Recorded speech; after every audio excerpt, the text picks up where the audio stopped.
कोण कोण म्हणला आहा, आता एवढंच राहिलंय म्हणला करायचं. आता एवढं केलं की म्हणलं सगळं झालंच बघा म्हणलं याचं.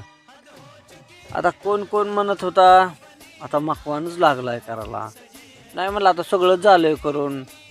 म्हणत असे आजूबाजून ऐकाय भेटतं. भले डायरेक्टली जरी माझ्यापाशी म्हणला नसेल तरी पण ठीक आहे. अरे मकवानाचं तर तुम्हाला काय माहीत आहे, मकवानामधनं पण तुम्ही चांगल्या प्रकारचं उत्पन्न घेऊ शकता. मकवानाचं दोन दोन दोन प्रकारे तुम्ही फायदा घेऊ शकता.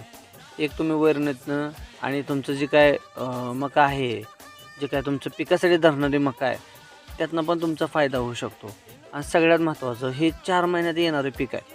तुम्ही 4 महिन्यात जर चांगल्या प्रकारचं टाईम टू टाईम जर तुम्ही जर का नाही तुम्ही त्याच्या लागवडीपासून मका लावल्यापासून निघेपर्यंत तुम्ही प्रत्येक दिवसाचं जर नियोजन जर केलं तर तुम्हाला चांगल्या प्रकारचं उत्पन्न मिळू शकतं. तर माझ्या एक निदर्शनात असा एक प्लॉट आहे की त्या ठिकाणी मी जसं शाळेला होतो त्या 12वीला शाळेमध्ये असल्यापासून ते आत्तापर्यंत मी जाताना त्या रस्त्यानं जाता येताना मी हमखास त्या रानामध्ये पाहिले की जवळजवळ 7-8 एकर रान आहे बघा. त्या रानात 7-8 एकर रानात का नाही निस्ती मका असते हो, निस्ती मका. पण आदलून बदलून प्लॉट असतात की काय प्लॉटमध्ये मका उगवायला लागले असते तर काय प्लॉटमध्ये निचवलेले असते तर काय प्लॉट कमरे एवढं प्लॉट आलेलं असतं. मग याच्यातनं होतं काय माहीत आहे का की आजूबाजूच्या एरियामध्ये त्या ठिकाणी बरेचशा एरियामध्ये आमच्याकडं दुधाचं म्हणजे दुधाचा व्यवसाय केला जातो. मग दुधाचा व्यवसाय केला जातो तो काय लोकांना जनावर म्हणजे पाळतात ना, मग त्यांना बाबा वैरणीच्या उपलब्धता होत नाही. तर तीच लोकं त्या ठिकाणून मकवान वैरणीसाठी घेऊन जात असतात.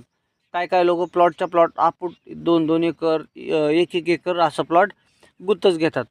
तर मी त्यांच्या संग त्या दिवशी चर्चा केली. आता ती चर्चेचा विषय मी तुम्हाला म्हणजे कसं बघा काय लोकांना आवडतं, काय लोकांना आवडत नाही. तर त्यांच्या संग मी त्याबद्दलची चर्चा केली की बाबा तुम्हाला कसं परवडतं, काय परवडतं.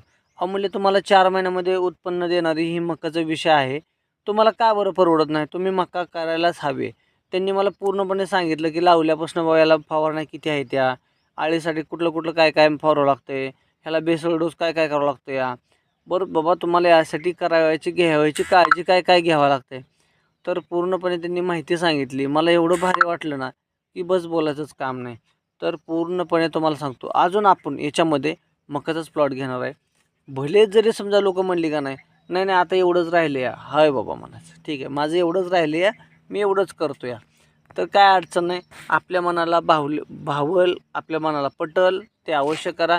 आणि ज्या पिकामध्ये आपलं मन रमतंय आपल्याला चांगलं वाटतंय त्या गोष्टी अवश्य करा. असं कोणा